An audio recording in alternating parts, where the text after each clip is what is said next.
Hello ladies and gentlemen, this is Zane of the View, and this is my reaction to Blade Runner.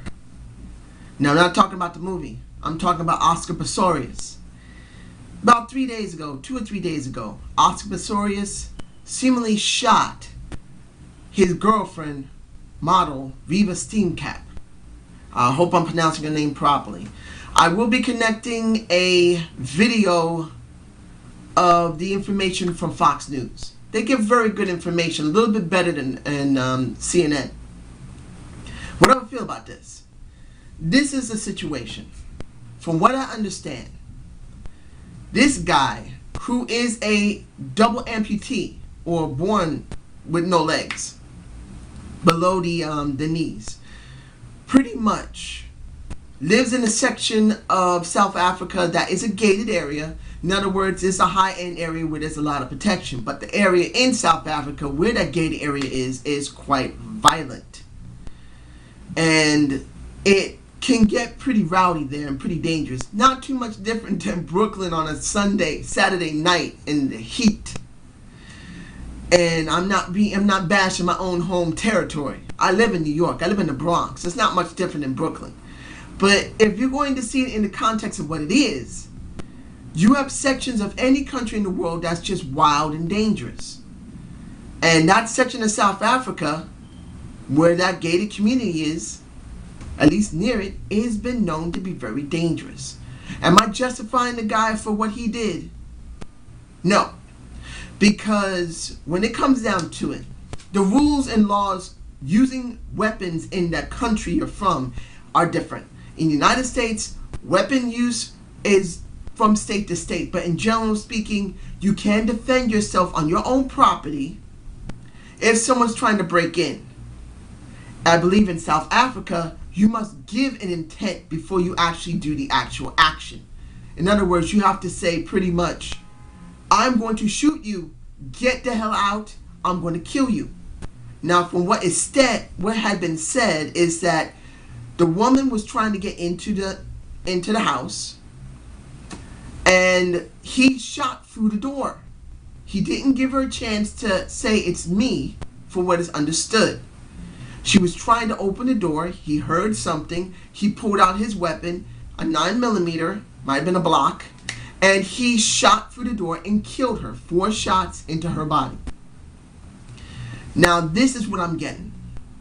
Many people are saying that he did it on purpose. Many people are trying to defend him, saying that it's not hard for a person to just go and do something like that, particularly in the condition they're in. The man is a double amputee. He does not have 2 legs. He does not have 2 feet. So it's a good possibility that for some people, and I personally understand because I have a hip problem, when you're in a condition like that, and I'm still saying, I'm not justifying, because he could have still went and shot the woman on purpose. For someone who has a disability, you have a tendency to be more on guard. Because, look, when you're injured, you have a bad arm, a bad leg. In his case, 2 legs that are missing, 2 feet that are missing, 2 shins that are missing, and ankles.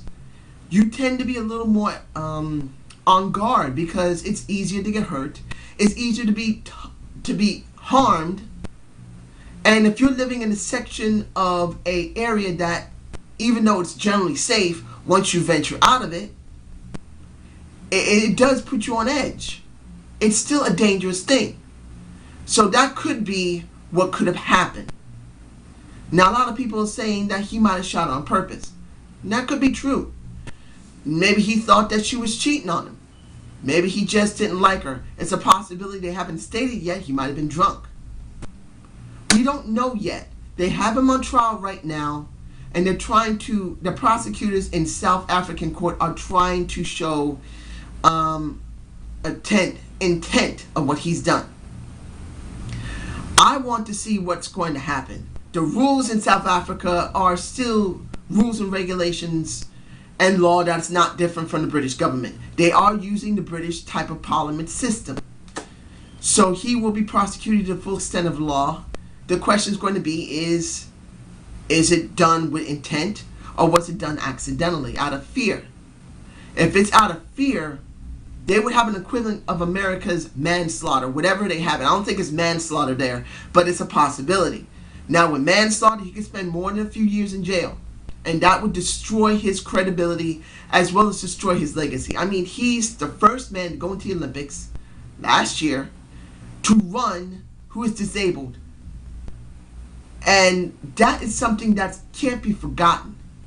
Just like I made a video on the 2016 Olympics, it's the last time you're going to see wrestling, it really can affect someone.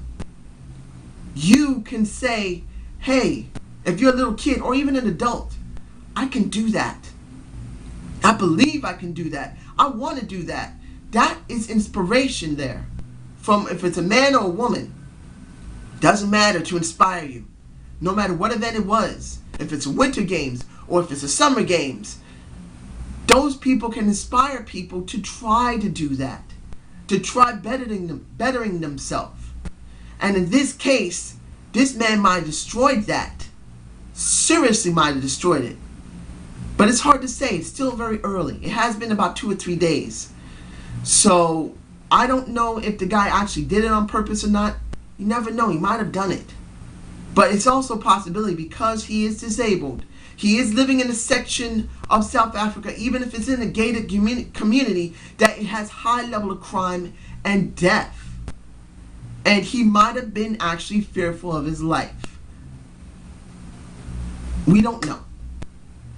So I hope you enjoyed the Zane's of the View. Subscribe and comment to my channel. Realize that I do wrestling mainly. When you check out my playlist and you check out my videos, I do mainly wrestling. But I do have opinions and I'm going to speak them. So you have a good day. And I can only say about this situation, just have an open mind until you get enough information to make the decision. Have a good day.